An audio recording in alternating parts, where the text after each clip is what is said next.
A Defensoria Pública de Minas Gerais é um órgão relativamente novo, de apenas 50 anos, integrando o sistema de justiça. Além de fazer a defesa das pessoas vulneráveis que não podem contratar um advogado em seus processos, ela tem vários projetos para garantir direitos e reduzir desigualdades sociais. Isso é o que nós vamos conhecer um pouco mais hoje por meio do nosso episódio do podcast Se Liga Minas, uma iniciativa de 6 entidades associativas, democráticas, que tem o objetivo de tratar de temas políticos, econômicos, sociais e da realidade mineira e brasileira. Meu nome é Orion Teixeira, sou jornalista e integram esse projeto as entidades Associação dos Funcionários Fiscais de Minas Gerais, AFENG, o Sindicato dos Auditores Fiscais de Minas Gerais, Sindifisco, o Sindicato dos Servidores da Justiça de Minas Gerais, SEJUSMIG, o Sindicato dos Servidores da Justiça de Segunda Instância de Minas Gerais, SINJUS, a Associação dos Procuradores do Estado de Minas Gerais, APMinas, e o Sindicato dos Servidores do Ministério Público, SINDSEMP. Hoje temos o prazer aqui de receber a Defensora Pública Geral do Estado de Minas Gerais, Raquel da Costa Dias. Ela está no 2º mandato, foi eleita e nomeada para o cargo para o biênio 2022 e 2024 e reeleita para mais 2 anos até 2026. E para me ajudar a entrevistá-la, terei o auxílio luxuoso aqui do diretor da AFENG, Lucas Spechit, e o diretor de Assuntos Jurídicos do SINJUS, Felipe Rodrigues.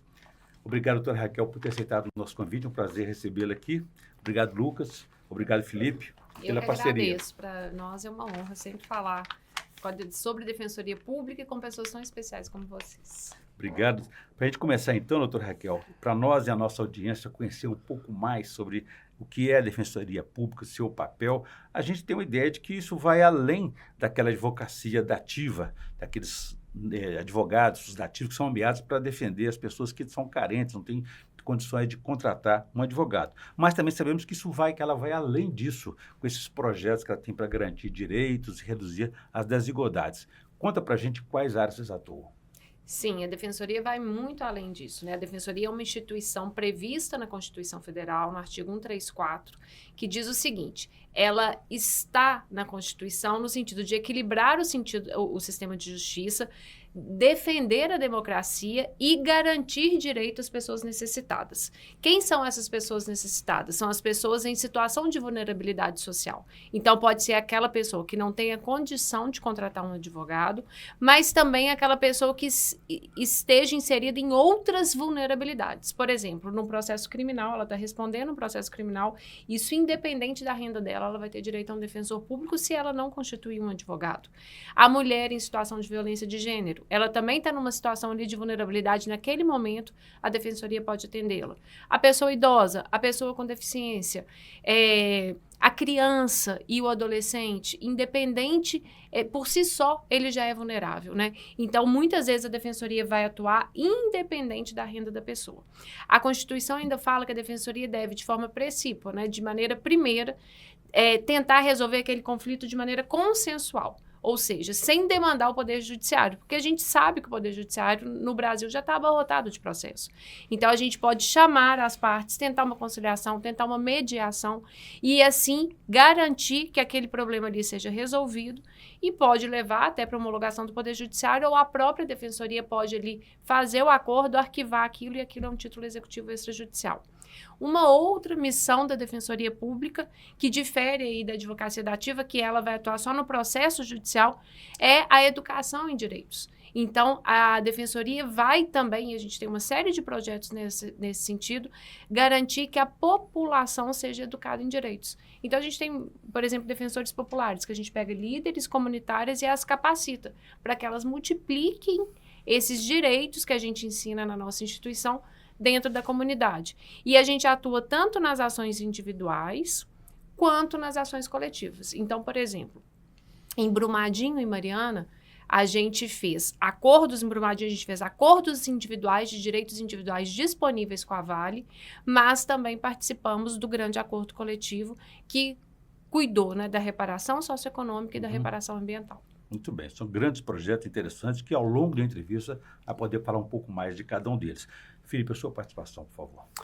Olá, Orion, doutora Raquel, Lucas, mais uma vez um prazer enorme estar aqui e para a gente debater essa instituição que é aquela que tem o papel mais bonito dentre todas as que compõem o sistema de justiça, que é uma instituição destinada a suprir desigualdades sociais e a entregar, de fato, justiça social. Então, prazer enorme estar aqui com a doutora Raquel. Muito obrigado pela oportunidade. Prazer é nosso.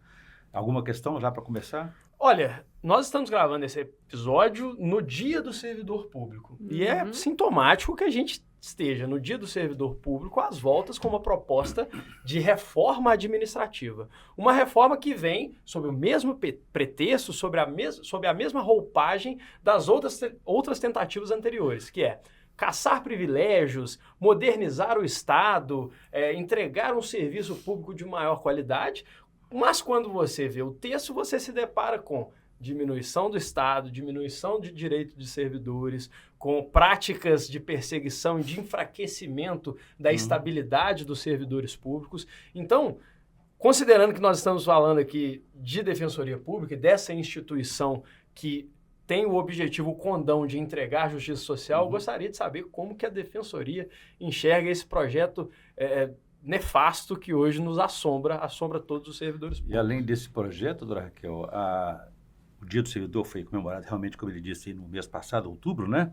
É uma categoria que tem sido muito demonizada, o próprio serviço público, né? Mas a gente viu na pandemia a importância social, o alcance que isso teve. Então, por favor, o seu comentário. Bom, respondendo assim ao Felipe, eu acho que eu volto um pouquinho na minha própria história, né? Eu passei no serviço público com 20 anos, 21 anos. Eu vou fazer 26 anos de serviço público. Então, a minha carreira é toda dedicada ao Estado de Minas Gerais. Foi uma opção, né? Eu comecei no Tribunal de Contas, depois fui para a Defensoria Pública.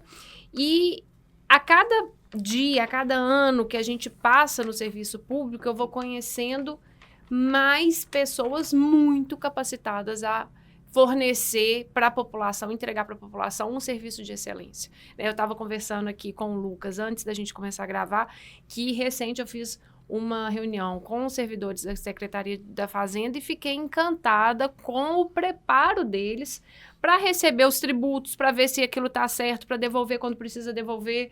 Enfim, a gente tem, e aí eu estou falando até do executivo, a gente tem na João Pinheiro, né, tem os EPPGG, são gestores públicos altamente capacitados a entregar um grande serviço para o Estado, que eu falo que isso é um legado da Renata Vilhena, do professor Anastasia, e que ficou para o Estado de Minas para sempre, né? Eu tenho vários hoje que são meu braço direito e esquerdo, assim, nas demandas que eu tenho na Defensoria Pública. Muita gente capacitada. E a gente trabalha muito. Eu acho que passa uma ideia que o servidor não trabalha, não quer trabalhar e só quer privilégios, vamos falar entre aspas. Não é verdade. O servidor trabalha muito, independente de governo. Quem sustenta o Estado de Minas Gerais são os servidores públicos, né? A gente tem aí um governo hoje que eu tenho mais proximidade, porque eu sou defensora geral, trabalho, né, diretamente com os governadores. Se a gente pegar com o governador Zema e o governador Matheus, se a gente pegar as secretarias, grande parte delas são de servidores efetivos, quer dizer, são pessoas altamente capacitadas que seguram as pontas do Estado. Na Defensoria, da mesma forma, o Tribunal de Justiça, da mesma forma, Ministério Público, da mesma forma. Então, quando se fala que servidor público não trabalha, eu fico muito brava, porque a gente trabalha muito e entrega muito. Num país que é muito comum, na mudança de governo, se descontinuar tudo que era feito anteriormente, né? E existem, sim, alguns abusos? Sim, eu acho que existem. Eu acho que tem muita coisa aí que a sociedade não está confortável, mas isso não é a regra. E aí eu acho que a gente colocar uma reforma administrativa que tire muitos, não é nem direitos, são garantias dos servidores para ele fazer de uma maneira efetiva o seu trabalho, a gente vai estar o quê? Desestimulando que novas gerações venham e façam um trabalho melhor do que nós estamos fazendo. E quem perde com isso é toda a população brasileira. Então, há que se ter muito cuidado, muita responsabilidade. É uma reforma que vem nos preocupando muito. Eu estava conversando esse final de semana com o presidente da nossa associação, né, o Rômulo, das defensoras e dos defensores, exatamente nesse sentido. Eu acho que existem outras formas de se coibir alguns abusos que sim acontecem. Mas a gente não pode demonizar o serviço público e quem está nele. porque são pessoas altamente preparadas e que fazem um serviço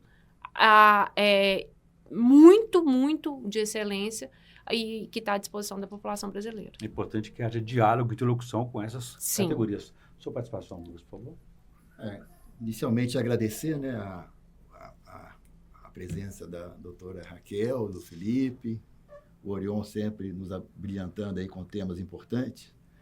E me chamou a atenção, né, na sua exposição inicial, essa preocupação da Defensoria, né, de chegar, né, até a comunidade, né, num processo educativo, levando uma mensagem de cidadania, né? Isso me pareceu muito importante. E eu vejo isso também um desafio muito grande na nossa área tributária, e que a gente tem refletido muito sobre isso, a questão da conformidade tributária, né, da educação, o papel da educação fiscal nesse contexto, né? Justiça fiscal. De justiça fiscal, entender o valor do tributo, do serviço público. Enfim, são temas caros, né? Você mencionou também aí a sua passagem no Tribunal de Contas, né? Eu tive recentemente uma oportunidade lá, porque nós temos uma associação, uma federação, Febrafit, e ela patrocina um programa que eu acho de alta relevância, o Programa Nacional de Educação Fiscal, de abrangência nacional, e é tão bom, porque aí a gente visita escolas, visita instituições que levam o recado do valor do tributo, do valor social do tributo. E lá no Tribunal de Contas tem uma escola de contas. Escola, né? de contas. Eu estive lá com o Dr. Rodrigo, que é o diretor, e achei fantástico o que eles fazem. Uma coisa assim, é uma lição para nós, viu, Felipe? Assim, porque a gente precisa abrir as nossas instituições e chegar no cidadão. E lá eles fazem isso. Então, eles rodam o estado inteirinho, levando, eles desenvolveram um programa, um jogo do tributo, que fala do tributo, fala também do controle do gasto, e eles levam isso em várias escolas, têm um contato com as lideranças locais, que é importante demais. E eu fiquei pensando muito nisso, porque eu acho a nossa instituição, Secretaria de Fazenda, que eu adoro, estou lá há 31 anos, amo a minha profissão, ela é ainda muito fechada. Às vezes distante, né? Às vezes é distante. Então, esse esforço que vocês fazem lá na Defensoria Pública me chamou a atenção. Aí eu queria que você falasse um pouquinho mais disso para nós, porque eu acho isso tão importante. Eu acho que, assim, o primeiro ponto sobre esse assunto é que a população brasileira, ela não é tão bem informada, principalmente a população mais carente. Então, por exemplo, ela vai pagar um tributo que ela não está nem sabendo. Quando ela adquire um produto, ela não sabe que ela está pagando, por exemplo, ICMS ou um ISS, a depender do serviço que ela contrata. A mesma coisa é a Defensoria Pública, né? Muitas vezes, essa população não sabe que existe um serviço gratuito, integralmente gratuito, que é um serviço oferecido a ela para que ela tenha efetividade nos seus direitos. Por exemplo, ela não conseguiu pagar uma conta de luz e a conta de luz vai ser... o serviço de luz vai ser cortado. A gente tem um canal direto com a CEMIG, né, que a gente pode, de maneira extrajudicial, cortar um caminho ali, conversar com a CEMIG, parcelar aquela dívida de uma maneira sem juros, de uma maneira bacana para a pessoa e fazer com que ela continue com o serviço dela de maneira ininterrupta. Ou ela vai ter um problema com a Unimed, que muita gente às vezes... E aí a gente também tem um canal direto com a Unimed para resolver problema de fornecimento de medicamento, de fornecimento de cirurgia e tudo mais. Então, assim, a nossa população é tão carente, o público que a gente atende, que às vezes uma mulher, para ela ir na defensoria de segunda a sexta, por exemplo, ela vai perder um dia de trabalho. Ela vai perder uma faxina, por exemplo. E isso vai fazer muita diferença no orçamento dela. Então, a gente percebeu que não adianta a gente estar no nosso gabinete. Né? Apesar do nosso gabinete ser na Rua Guajajaras, que é no Barro Preto, num lugar bem central, disponível para as pessoas, a gente tem que ir nessas comunidades. Porque normalmente, principalmente as mulheres que são chefes de família, são mulheres sozinhas que criam seus filhos, elas só vão ter disponibilidade de ouvir sobre os direitos dela e de entender, olha, o pai dos meus meninos não paga pensão no sábado à tarde. Então, muitas vezes a gente vai a essas comunidades no sábado à tarde e fica lá disponível para garantir esse atendimento. Eu acho que essa proximidade, essa conscientização de uma população que já é tão sofrida é muito importante. E é o serviço público na sua essência, né? É servir aonde a pessoa está, porque muitas vezes para ela é difícil ir até a defensoria ou entender mais, né, dos seus próprios direitos. Doutora Raquel, é importante nesse papel de ir até onde a comunidade está, mas nós estamos falando de um estado que é continental, 853 municípios. Nem me E a fale. Defensoria Pública não está presente Não. ainda em todas as unidades judiciais, em todas as comarcas do estado. Enfim, eu sei que tem projeto lá de ônibus itinerante, Sim, né? O que sim. é oferecido nesse serviço, como é que ele é feito, em qual que é a dimensão, que alcance nós já temos de atendimento? Orion, se eu pudesse ter uma bandeira, se eu pudesse definir uma bandeira da minha gestão, eu queria que fosse a bandeira da expansão da instituição. Porque mesmo com toda a expansão que a gente fez, a Defensoria ainda está só em 42% das comarcas do estado. Minas é muito diferente, porque Minas nós temos 853 municípios, 298 comarcas. E são muitas minas dentro das Minas Gerais. Nós temos as Minas Gerais. Então, você vai no norte de Minas, é uma realidade. Você vai no sul de Minas, é outra realidade completamente diferente. Você vai no Triângulo, é outra. Você vai ali no leste do estado, também é completamente diferente. Então, a gente precisava muito interiorizar o nosso serviço. E foi isso que eu defendi bravamente nessa gestão. Tanto no Poder Legislativo, no Poder Executivo, porque a gente ainda está em processo de expansão e a gente precisa crescer. Mas, para além disso, a gente entendeu que a gente não vai conseguir da noite para o dia estar em todas as unidades. Então, a gente já tinha o Defensoria Itinerante, mas ele foi potencializado aí nos últimos anos para que a gente sempre estivesse na estrada.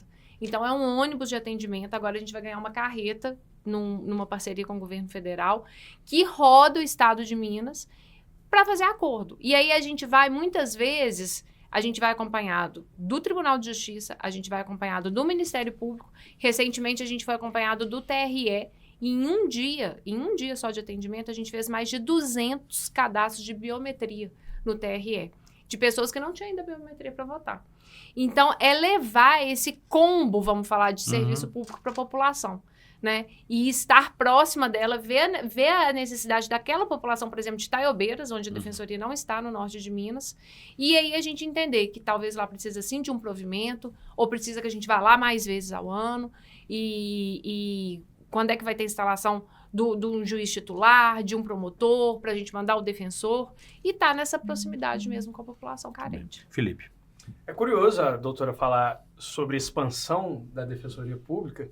E, assim, eu acho que todos os cidadãos mineiros querem que a Defensoria Pública se expanda, mas a gente vê hoje, cada vez mais, aquele discurso de que o Estado precisa diminuir. Essas pessoas que propõem a reforma administrativa, inclusive, a maioria delas, quando vão falar de administração pública, elas vêm dizer que o Estado é muito grande, é muito burocrático, que a gente precisa enxugar a máquina, que se gasta muito. E para expandir a Defensoria Pública, para expandir a missão da Defensoria Pública, fazer ela chegar a todos os rincões desse Estado continental, nos 853 municípios, precisa de investimento, precisa de aumentar o tamanho. Doutora Raquel, já aconteceu muito de esbarrar naquela pessoa que quer enxugar o Estado? Eu imagino que seja muito desafiador essa missão de expandir a Defensoria. Quais foram aí as situações mais emblemáticas que, nossa, encontrei ali uma rocha para furar, justamente ligada nessa mentalidade de não deixar o Estado expandir, de querer enxugar, na verdade, os serviços públicos? Olha, sendo bem honesta, eu acho que eu dei muita sorte, É mesmo? sabe? Eu acho que eu não encontrei tantas dificuldades assim, porque eu tenho grandes parceiros e eu sou uma pessoa muito franca, muito honesta, muito transparente.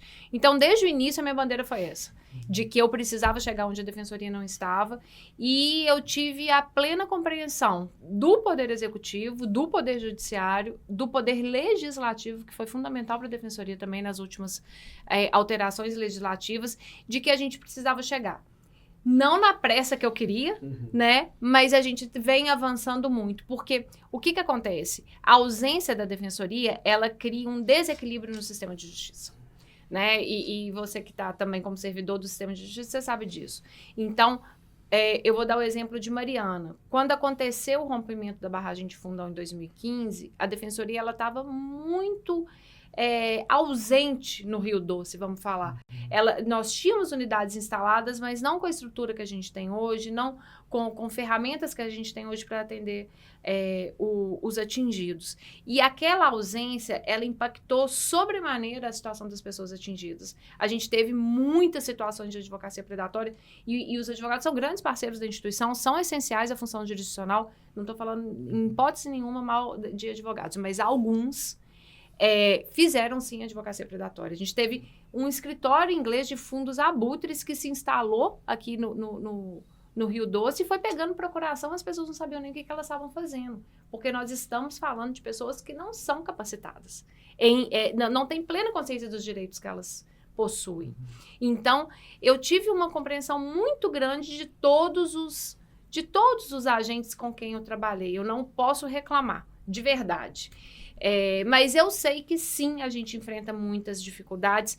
A Defensoria no Brasil vem enfrentando grandes dificuldades no sentido de que ela não seria indispensável, a presença dela não seria indispensável, porque é muito diferente a advocacia dativa. A advocacia dativa, muitas vezes, ela vai atuar naquele processo, mas a Defensoria vai muito além disso, né? Ela vai resolver a situação ali de uma maneira muito maior, muito mais ampla, muito mais profunda também. Muito bem, Lucas? Eu também fiquei, assim, instigado a conhecer mais a Defensoria Pública, nos aspectos, que é um órgão, como você falou, um órgão novo, né? E eu sei que lá tem uma lei orgânica, né? Tem. E eu queria conhecer um pouco mais sobre isso. Vou te colocar o contexto. É porque nós, aqui em Minas, nós não temos uma lei orgânica. Alguns estados já têm, Rio Grande do Sul, né, por exemplo, o Pará. Mas a administração tributária, como um todo, ela ainda é recente de uma lei orgânica. E nós conseguimos aprovar, agora no contexto da reforma tributária, um comando que está lá, na lei complementar, que estabelece um comando para a gente ter a nossa lei orgânica nacional, né, da administração tributária. E a gente vê isso como uma possibilidade, porque a gente se mira, por exemplo, no Ministério Público, né, e na Defensoria Pública, e a percepção da nossa categoria, acho que o Felipe também deve ter essa percepção, é que vocês avançaram bastante. Né? Sim. Você falou agora que vocês têm uma parceria boa com outros órgãos, parece que não há muito conflito de competência. E na administração tributária nós temos conflitos, né? Precisa delimitar melhor, sabe? Mesmo com a Procuradoria, né? Por exemplo, o nosso entendimento, né, é que isso está no comando da Constituição, sobre a questão do crédito tributário, o gerenciamento do crédito tributário antes que ele vá para a esfera judicial. E a gente é muito diligente em relação a isso. Então, eu queria conhecer a experiência de vocês, se a lei orgânica realmente trouxe ganhos, como ela trouxe ganhos, e os desafios que vocês têm, né, para levar até a ponta, né, a mensagem de vocês na formação, que eu acho que não é só do defensor público, né? Parece que é uma formação que vocês querem chegar em lideranças, né? Na sociedade. Na sociedade. E como é que vocês fariam isso, né? Com que estrutura, né? Se vocês teriam lá uma escola... Temos. Pois da Defensoria Pública. Nós queremos ter uma escola da educação fiscal, ainda não temos aqui também na nossa estrutura de Secretaria de Fazenda. Então, eu queria ouvir essa experiência. Bom, eu acho que a história da Defensoria Pública é muito bonita, assim.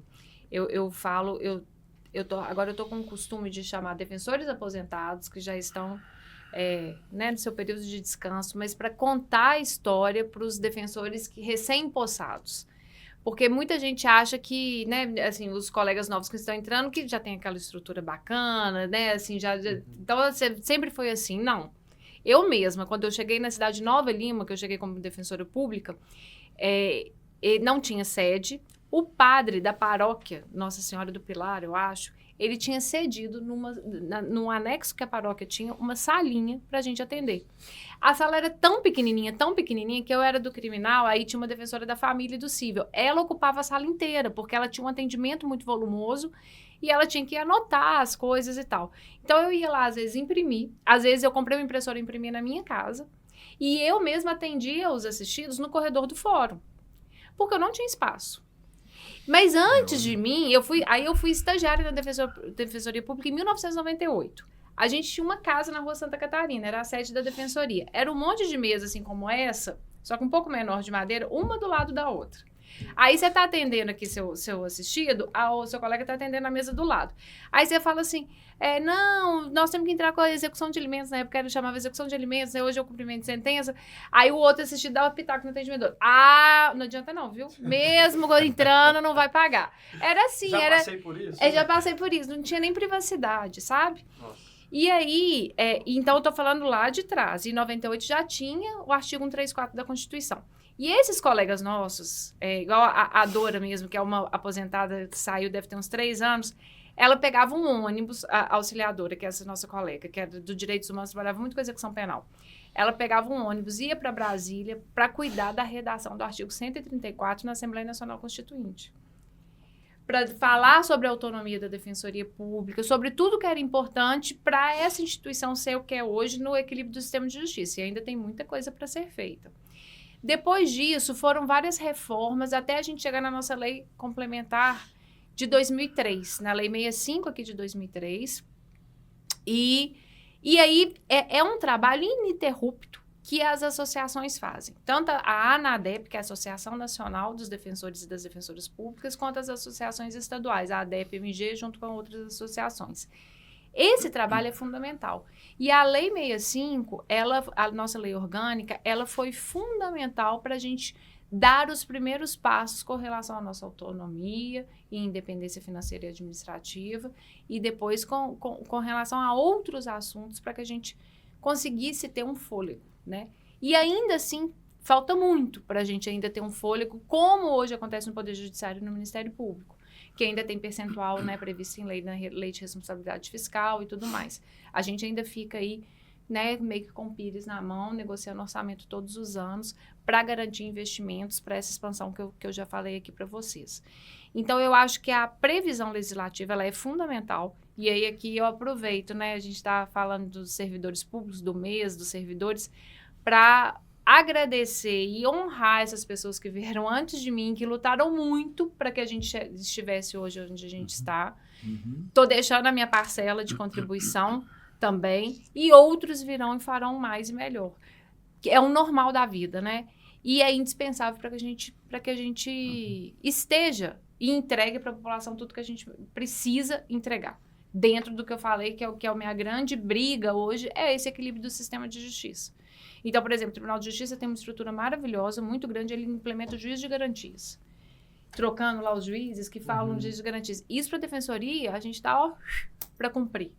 Nós vamos cumprir, mas assim, o nosso custo é altíssimo, porque a gente tem 700 e poucos defensores. A gente tem que fazer um serviço à altura, tá ali junto com o Tribunal e MP presentes, prestando serviço de acesso à justiça como um todo para a população carente. Então,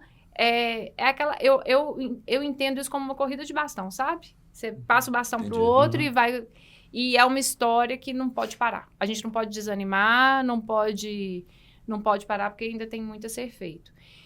E dentro disso, da gente prestar esse serviço no front, onde mais precisa, a Defensoria nunca vai ser uma instituição que vai ser fechada, né? Que vai ser distante. Porque o nosso contato com a gente é indispensável para a gente prestar um bom serviço. Então, eu fico vendo, por exemplo, a gente abriu Salinas, Araçuaí, vamos abrir agora São Francisco, Paracatu. Aí o pessoal foi lá inaugurar Salinas, Araçuaí. Era tanta felicidade do prefeito, porque a população toda é potencial assistido da Defensoria, né? O prefeito saiu para almoçar, saiu para jantar, chamou para ver jogo do Galo, ele é cruzeirense. E assim, porque da alegria de ter a nossa instituição prestando serviço para a população né, que precisa. E que é importante destacar os aposentados que construíram Sim, o que nós somos, o que essa nós história. temos hoje aí. Exatamente. Doutora Raquel, Felipe e Lucas, e nossa audiência, vou fazer um pequeno intervalo. E no próximo bloco a gente fala um pouco mais sobre essa maturidade que está chegando aí, alcançando a Defensoria, que chega aos 50 anos no ano que vem e já conquistou a autonomia administrativa, financeira, mas há muito, como a senhora disse, o que fazer, né, de levar defensores e defensoras para todas as comarcas de Minas Gerais, apesar de haver previsão condicional para isso. A gente volta em instantes.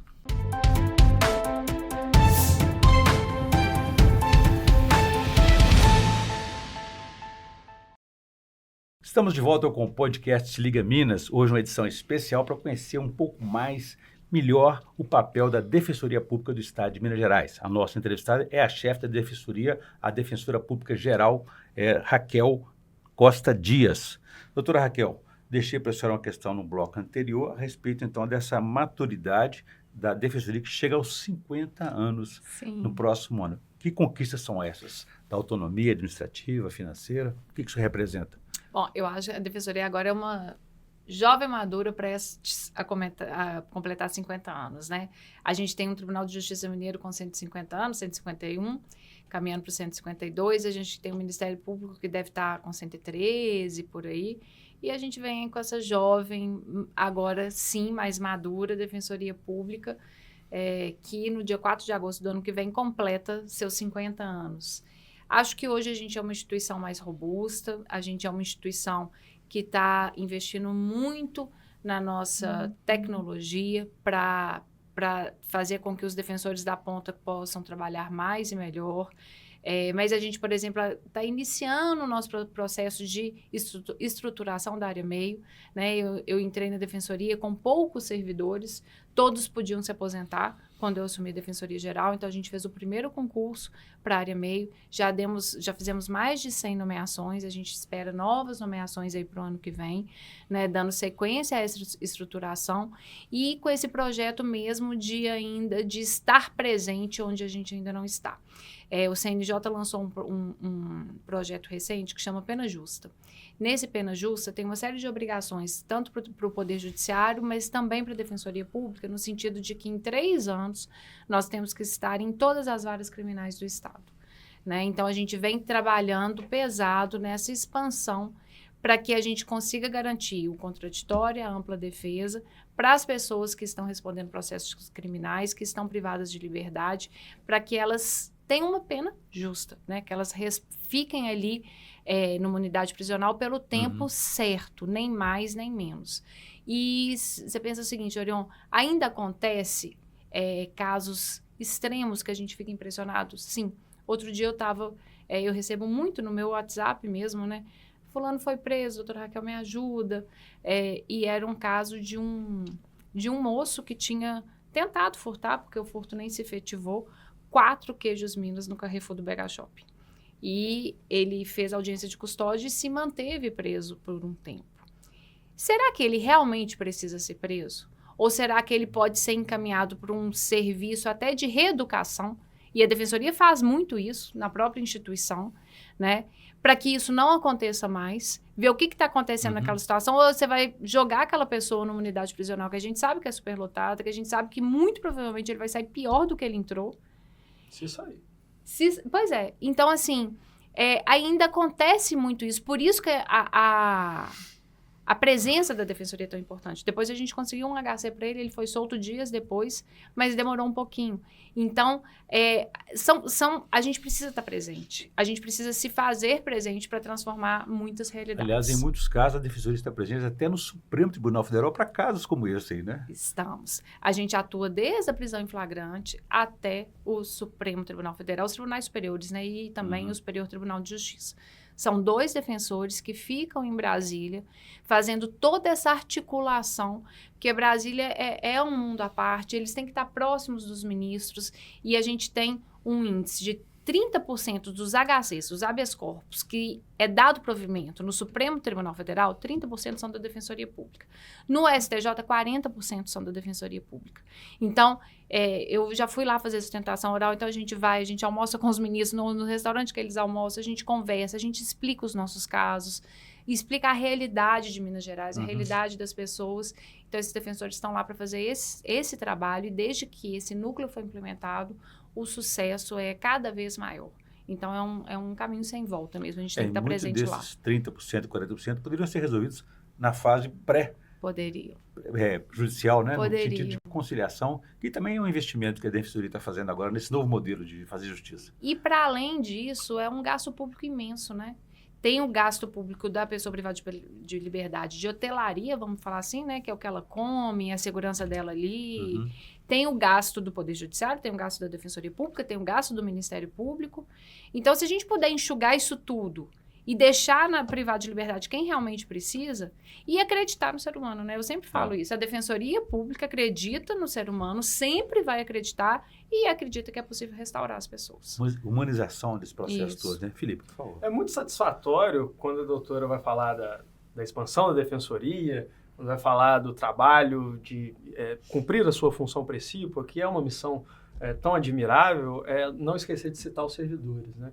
E, assim, curioso demais ter que fazer praticamente um concurso para a renovação total dos quadros, mas reconhecer a necessidade disso porque, de fato, sem servidor não tem ali a mesma efetividade da instituição, ou seja, sem servidor não tem defensoria, sem servidor não tem administração fazendária, não tem Tribunal de Justiça de Minas Gerais. E aí, resgatando um pouco do último assunto citado pelo Lucas, sobre a ideia de lei orgânica, sobre a ideia de reconhecimento de função essencial à justiça, ou às vezes de função típica de Estado. A gente falou sobre reforma administrativa e muitas reformas, às vezes mudanças pontuais em administração de servidores, vêm carregado com essa distinção.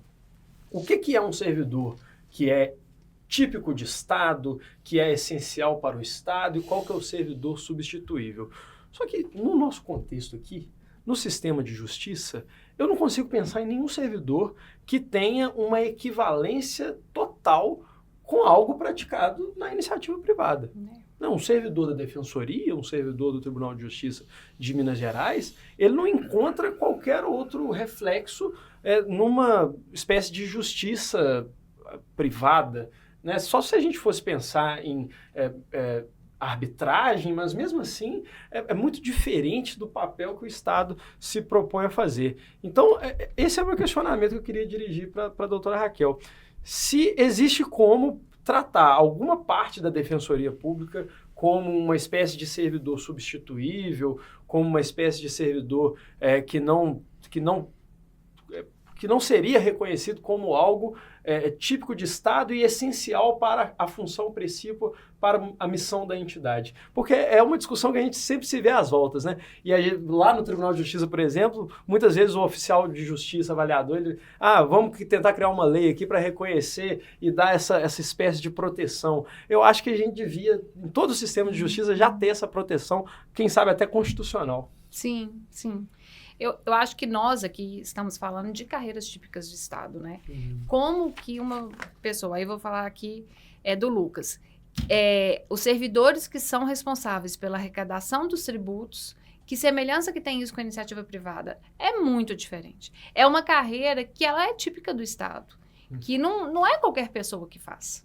Né? E quando a gente entende como gestora, né? Eu mesma fiz concurso para defensora pública. De repente, eu me vi gestora da Defensoria Pública. Então, se eu entro no meu Gov, tá lá 2 empresas. Eu falei, gente, mas 2 empresas? É a Defensoria Pública e um fundo que a Defensoria tem. Eu tô lá, o meu CPF responsável, né, por essas duas pessoas jurídicas, vamos falar assim, vistas do ponto de vista do governo federal. Então, quem é responsável por arrecadar tributo, por exemplo, por fiscalizar o tributo, por gastar o tributo arrecadado, como que ele vai ser gasto, eu acho que é muito difícil ser uma pessoa que não tem um vínculo diferente com o Estado, né? Tem um vínculo ali estatutário mesmo, uma carreira típica de Estado.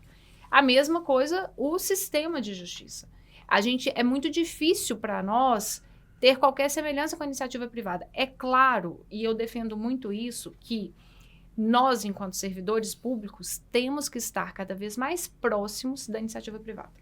E, recentemente, a Defensoria tem dado mostras disso de uma maneira muito efetiva. Se a gente senta para conversar com a Vale, a solução vem mais rápida e vem de uma maneira muito satisfatória para o nosso assistido, que a gente fala que é quem a gente defende. A mesma coisa com a Samarco, com a BHP e com a Vale também no Acordo de Mariana. Recentemente a gente fez o acordo do metrô, a gente está trabalhando no acordo do Rodoanel para as populações tradicionais. É indispensável que a gente esteja próximo, que a gente saiba conversar, que a gente saiba negociar e que a gente traga esse ganho para o Estado. Mas são vínculos completamente diferentes. E nesse sentido, os servidores de ponta assim, tem que ter uma boa remuneração, porque senão a gente volta lá atrás. Ninguém vai querer ser mais servidor público. E aí, como que a gente vai sustentar um serviço de qualidade no Estado? Como a gente vai sustentar que o dinheiro arrecadado vai ser bem gasto e vai ser bem aplicado até ele ser gasto? Né? Como que a gente vai sustentar que a prestação jurisdicional, que é essencial em qualquer Estado de direito democrático, seja efetiva, seja de excelência? Então, não adianta sucatear, né, essas instituições, essas carreiras, porque quem é prejudicado com isso é o próprio cidadão, né, o cidadão brasileiro. Lucas? Eu fiquei aqui pensando no alcance, né, da importância desse trabalho, né? Eu acho que a gente compartilha também, né, nas funções que a gente exerce, o Felipe também e eu. E imagino que participar de conversas, né, com a Vale, por exemplo, a Vale, imagina, a empresa, né, com o poder que ela tem, né, e também, assim, a sociedade, ela reage, né? Então, assim, eu fico imaginando que como na nossa função, a gente fica pensando, assim, tão importante que é a autonomia, né, funcional e técnica, que não é para fazer qualquer coisa. Isso. Mas é para agir em defesa do Estado, né, do interesse público. E nem sempre isso é fácil. Na maioria das vezes é muito difícil. Sim. Né? Então, a gente discute muito internamente lá essa proteção, né? Dado, por exemplo, o planejamento, né, que precisa existir, tal, né? Quando chega uma ordem de serviço para o auditor, né, ele tem uma autonomia para decidir os melhores caminhos e decidir como autoridade, né? E não ser afastado, né, do seu local de trabalho, ter proteções também institucionais. Então, a gente fala em autonomia técnica e funcional. E eu imagino que vocês também, né, como também o judiciário, né, eles precisam ter essa proteção. Então, eu queria conhecer mais dessa proteção, né? Como é que é isso para o defensor público, né? Como é que ele age segundo algumas diretrizes, eu imagino, institucionais, mas como é que é essa cobertura que ele tem para poder melhor decidir em nome do interesse público, em nome do combate às mazelas sociais, né? Da justiça para quem está mais excluído, né, desse mundo, né? Acrescentando, de justiça. é uma profissão de risco? Boa Olha, pergunta. Eu vou dar mais um relato pessoal. Vocês acreditam que em 2005, eu tomei posse na Defensoria em 2005, fui para o Juizado Criminal de Contagem. Eu estava no Juizado Criminal de Contagem, eu fazia audiências preliminares nesse dia, que são audiências que são oferecidas transações penais para os meus assistidos lá que respondem ao processo criminal. E naquela época, 2005, o shopping era um shopping, o juizado, sabe? Ele era todo de vidro, assim, 3 andares de vidro, e as salas de audiência eram como se fossem lojas. Aí eu fiz uma audiência, o meu assistido era um réu preso, então ele estava com escolta, ele desceu. Quando ele chegou na rua, que ele pôs o pé na rua, o grupo dele, enfim, eu não sei muito bem como aconteceu, tentou ali uma oportunidade de fuga para ele, alguma coisa nesse sentido. E teve inúmeras trocas de tiro entre a polícia e esse grupo desse meu assistido. E foi assim, tiroteio geral. Eu peguei uns 4 estagiários que estavam comigo e tudo de vidro, né, gente? E a única parte de alvenaria era o banheiro. A gente trancou no banheiro, ficou todo mundo agachado no banheiro e o tiroteio. Eu sei que, assim, por milagre, o moço fugiu, mas por milagre, só um outro assistido da área civil da Defensoria Pública tomou um tiro de raspão na barriga, mas ninguém foi atingido. Então, a gente se vê em situações de risco? Sim. Isso aconteceu comigo há 20 anos. A gente sim se vê em situações de risco. É uma profissão que você tem que estar dentro da unidade prisional. Várias vezes em Nova Lima eu atendi na cadeia pública na época. Eu era a única mulher com vários homens presos, né, privados de liberdade ao meu redor. Eu ia atendendo um, atendendo o outro. Eu vejo que sim, eu já me vi em situações que eu já senti medo, eu já tive... Falei, não, gente, é isso mesmo que eu quero. Tanto, depois eu acabei achando que eu estava enxugando muito gelo no criminal e fui para o civil. Enfim, eu vejo como uma profissão de risco. Mas, para além disso, respondendo a pergunta do Lucas, a gente tem independência funcional. O que é independência funcional? O defensor público, ele escolhe o caminho que ele quer seguir naquele processo. O caminho jurídico. Claro que ela não é um fim em si mesma, mas ela existe exatamente para blindar o caminho jurídico que ele está escolhendo. Então, nem eu, como defensora pública geral, posso falar para um colega meu, você tem que fazer dessa forma. Ele não precisa me obedecer. Se ele entende que naquele processo criminal, naquele processo civil, o melhor caminho é dessa maneira, ele vai por esse caminho. É claro que existem diretrizes institucionais. Hoje a gente tem as CAIs, que são coordenadorias de atuação estratégica em diversas matérias, infância, tutela coletiva, pessoa idosa, pessoa com deficiência, execução penal, que ali vão dar diretrizes, mas a pessoa tem a prerrogativa de escolher o que é melhor para a defesa da pessoa que ela está defendendo. Inclusive, de entender que naquele caso não cabe um recurso, por exemplo, uma defesa técnica para um tribunal num processo criminal. Até isso o defensor pode fazer. Claro que desde maneira justificadamente e tudo mais, mas ele escolhe o próprio caminho. Doutora Raquel, eu sei que a Defensoria ela tem essa preocupação de repensar a questão das drogas. O que são as políticas de combate? Quais são os impactos dela? Existem alternativas de humanização, garantir segurança e também direitos? Eu acho que é um grande desafio, não só da Defensoria, mas da sociedade como um todo, né? A gente sabe que em muitos lugares, Minas talvez até um pouco menos, existe um poder paralelo mesmo, né? De pessoas que não respeitam o poder instituído, até, por exemplo, a polícia militar e tudo mais, e existe um poder paralelo dos traficantes em algumas comunidades. Dentro do presídio e fora também, né? Dentro e fora. Dentro da unidade e principalmente também dentro de várias comunidades aqui que eu estou falando, de Belo Horizonte região e no estado todo. Eu acho que a violência advinda da droga, ela é extremamente maléfica para o nosso país. E ela não é uma coisa que a gente pode simplesmente desconsiderar. Então, ela é real, ela faz vítimas todos os dias. Nós temos aí diversas crianças e adolescentes que são aviãozinho, que sobe e desce morro e de comunidade, levando e trazendo droga. Qual o futuro dessas crianças? Como a gente vai ter uma sociedade melhor se hoje essas crianças estão nessa situação? Então, a gente precisa, sim, cuidar para que isso não aconteça. Paralelo a isso, o uso de droga também é um grande problema. Né? Porque uma coisa é a pessoa que consegue ter um controle ali e usa e ok. Mas a gente sabe que existe um outro problema que também bate na Defensoria, porque tudo quanto é problema vai bater na nossa porta. Então, a gente responde, a gente vai defender as pessoas que estão trabalhando no tráfico de drogas. E os grandes traficantes, muitas vezes, eles estão lá escondidos e esse aviãozinho são essas pessoas que vão responder os processos criminais e vão ser condenados por tráfico de drogas. E na outra ponta, a gente atende os drogadiços.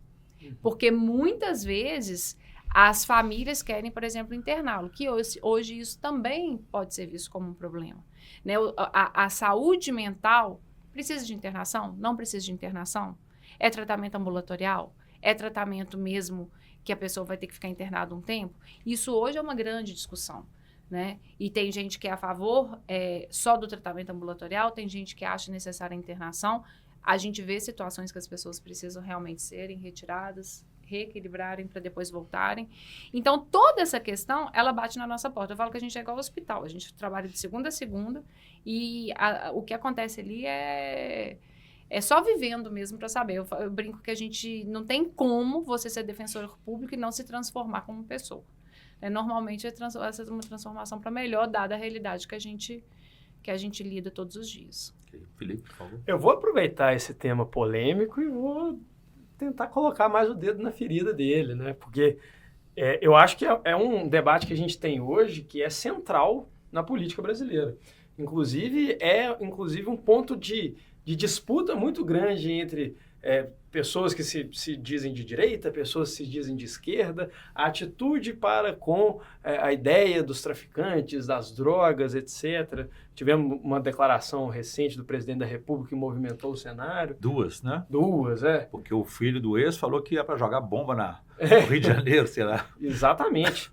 Mas quando a gente percebe o que a gente está fazendo em termos de justiça com esse problema que a gente tem com drogas, primeiro, existe uma organização querendo vender um produto danoso à saúde para alguém que quer consumi-lo, e o Estado ele entra em guerra contra essa organização a ponto de pegar uma parte de seus agentes e arriscar a vida desses agentes, e esses agentes trocarem tiros, como a cena que a doutora Raquel acabou de descrever para a gente, para que esse produto não chegue da organização que quer vender ao consumidor que quer comprar e consumir.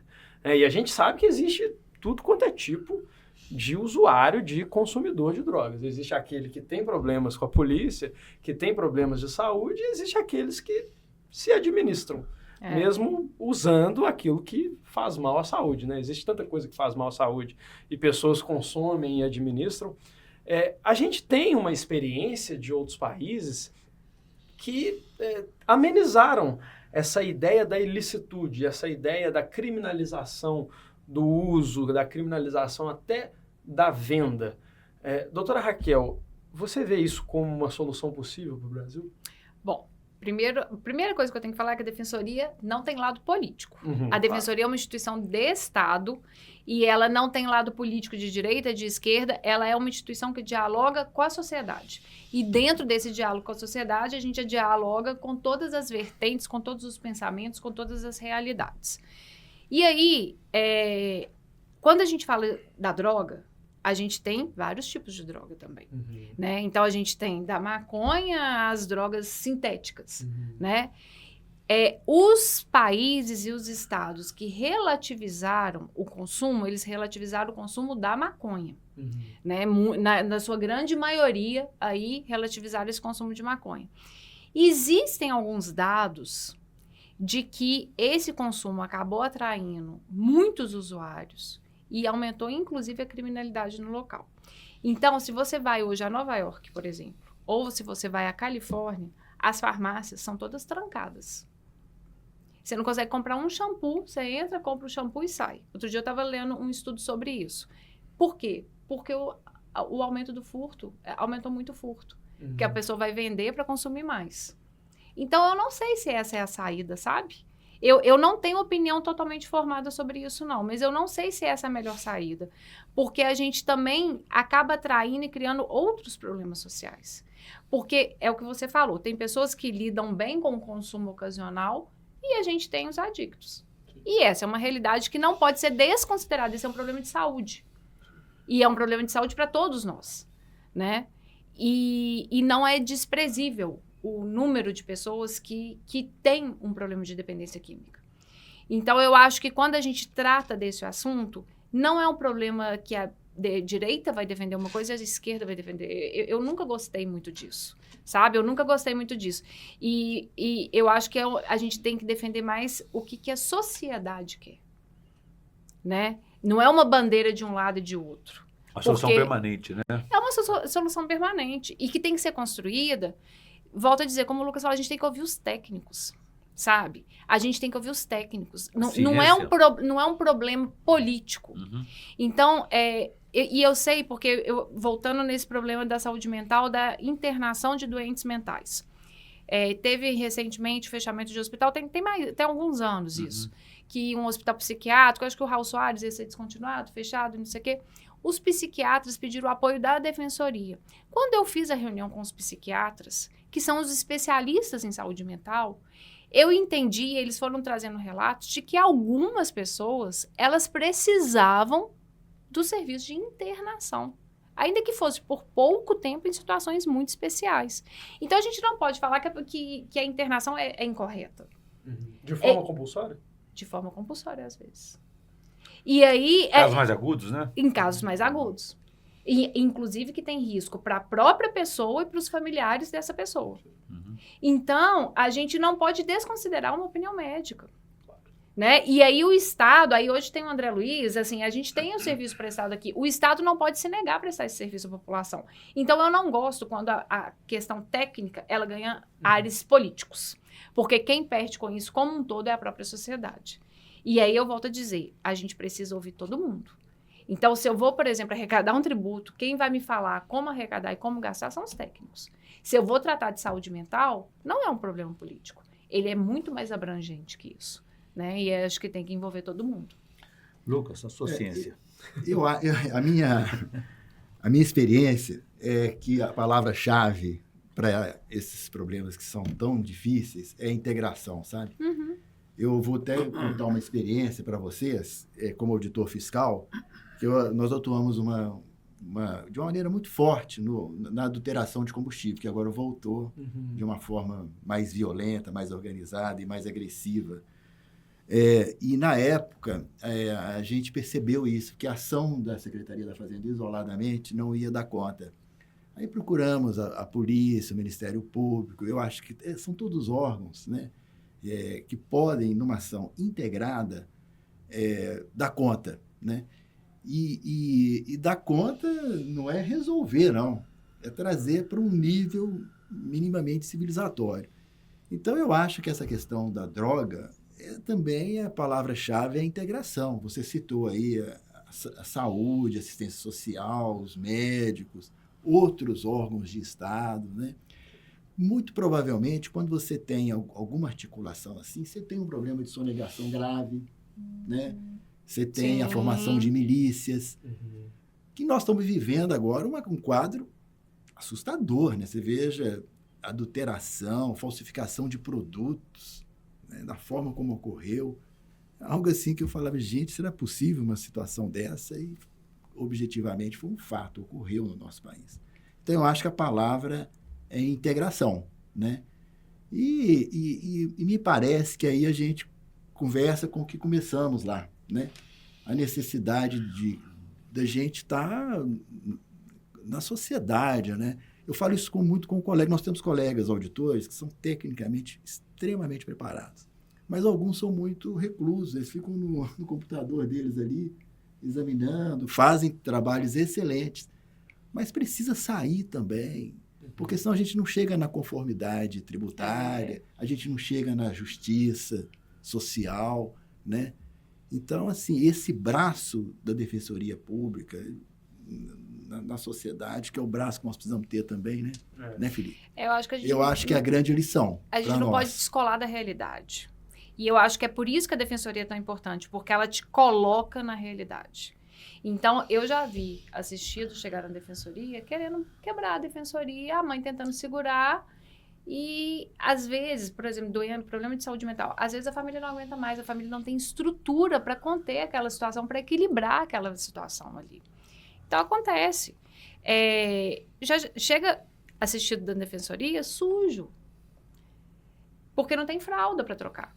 E eu estou falando de crianças e eu estou falando de população idosa, ou de população que tem algum problema de deficiência, de incapacidade.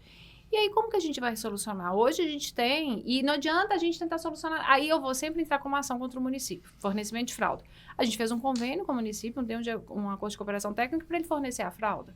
A gente tem hoje uma farmácia dentro da Defensoria Pública com o terceiro setor. Medicamentos doados, fraldas. Para quê? Para a gente oferecer até a gente resolver o problema jurídico. Muito bem. Doutora Raquel, nós estamos chegando na reta final da nossa entrevista, mas eu quero registrar aqui, viu, pessoal, que a presença da doutora Raquel aqui reafirma, né, que a gente tem observado nos episódios consecutivos, esse é o nosso 4º episódio, em que a presença da mulher tem demonstrado, né, esse papel importante da presença dela, não só nos espaços de poder, na vida pública, na vida privada.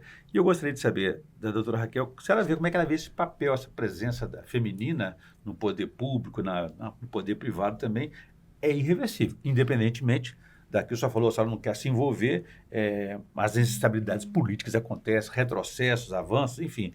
Isso está ameaçado ou a presença da mulher é irreversível? Gostaria que a senhora respondesse isso no final, depois das considerações finais do Felipe e do Lucas, que pode acrescentar mais alguma coisa e a gente vai para a reta final. Perfeito. Essa nossa conversa aqui, eu acho que demonstra o tanto que a gente tem bons servidores, o tanto que a gente tem um pessoal qualificado, como a própria doutora Raquel já falou, e o tanto que a gente está disposto a sair das nossas caixas. Né? A gente tem aqui problemas sociais que a gente convive, que a gente deles participa, e a gente quer efetivamente buscar soluções. E o fortalecimento das instituições das quais a gente faz parte é fundamental para que a gente consiga pensar soluções fora da caixa, sair do computador, sair da mera atuação fiscal, como você citou, o judiciário, sair da mera processualística, do mero procedimento e passar a pisar onde as pessoas estão para entregar pacificação, para entregar igualdade social.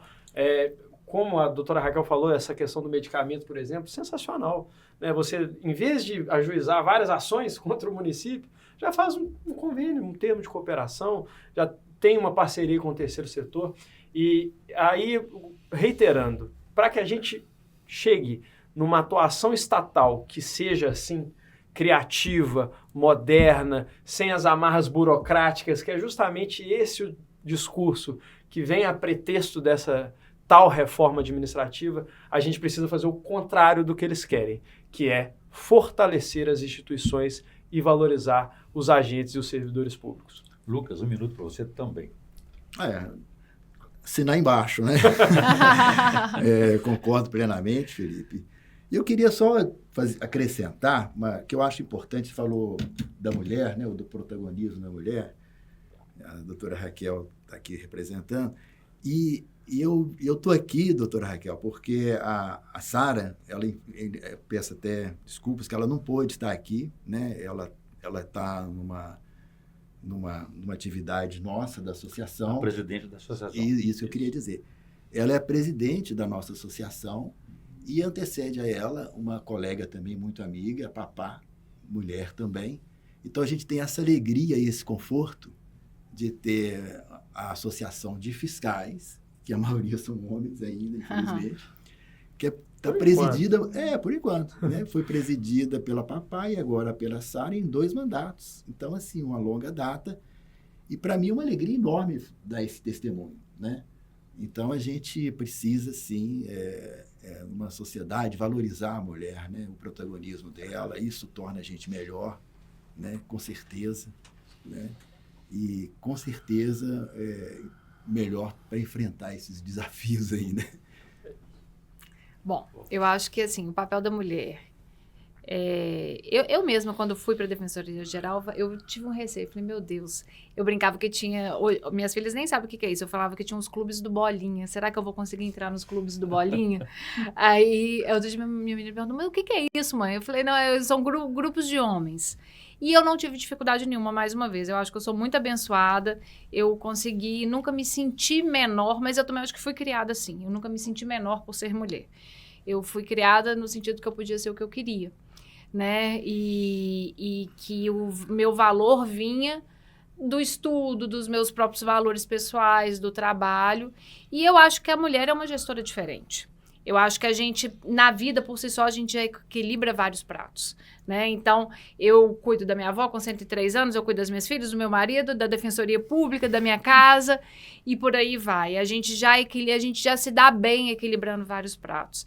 E eu acho que a gente tem uma sensibilidade, uma percepção que muitas vezes os homens não têm como nós temos, né? Estou aqui diante de 3 homens, mas a gente tem essa sensibilidade mais aguçada.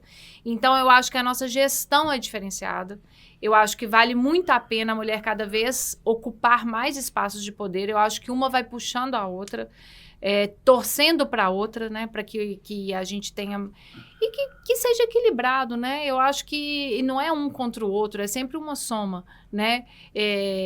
A gente não pode ser diminuída por ser mulher, mas a gente também não é superior a ninguém, né? Eu aprendi com muitos homens e também aprendi com muitas mulheres. E acho que a gestão da mulher ela é diferenciada. Acho que ainda tem muito a ser conquistado. A gente vem falando aqui, eu sou a única mulher né, vamos colocar assim, de instituição autônoma, chefiar uma instituição autônoma. Normalmente, nas reuniões de compatibilização orçamentária, eu sou a única mulher da mesa. A gente tem um governador, o vice-governador, a gente tem um presidente do Tribunal de Justiça, o procurador-geral de Justiça, o presidente do Tribunal de Contas e a defensora pública geral. Então, normalmente, eu sou... E aí, eu faço questão de vestido, de pôr cor para destacar. Destacar o papel da mulher, destacar que é possível a gente fazer isso com leveza, com alegria, trazendo bons resultados, sendo uma boa gestora. Então, eu estou finalizando meu mandato aí, estou no último, vamos pôr, quadrimestre, mais ou menos, do meu mandato. Finalizo feliz de que foi uma missão que eu abracei com muito amor, com muita dedicação e que deu tudo certo. E falando, né, eu concordo com você, as instituições têm que se fortalecer. Eu acho que essa reforma administrativa veio de uma maneira incorreta, né? Tem alguns abusos, como aquele caso lá do auxílio alimentação de dezembro, que eu não lembro mais nem qual estado, porque era dezembro, fizeram auxílio... Claro que tem, isso tem que ser coibido, isso está errado, tem que corrigir, o CNJ está aí para isso, o CNMP também, mas a gente não pode desvalorizar o serviço público e quem faz dele, né, uma grande ferramenta de oferecimento de direitos à população mesmo. Muito bem, parabéns pelo trabalho e obrigado pela entrevista. Foi um Eu que prazer agradeço. recebê-lo aqui, aprender um pouco sobre essa instituição tão importante aí, para equilibrar entre os fortes e os fracos, né? A importância da defesa dos vulneráveis. Agradecer também a parceria do Felipe, do Lucas, a nossa audiência e também um agradecimento especial à AMIST, a Associação Mineira de Rádio e Televisão, ao presidente Mairink e a toda a sua equipe, né? Lilian, Lívia, Nayara e Suelen. Então, fica o nosso abraço aí para todos. Obrigado. Ficamos por aqui. Se você pode ver e rever essa entrevista em nossos canais, nas redes sociais, acompanhe aqui os endereços certinhos. E ficamos por aqui. Um abraço a todos e até a próxima.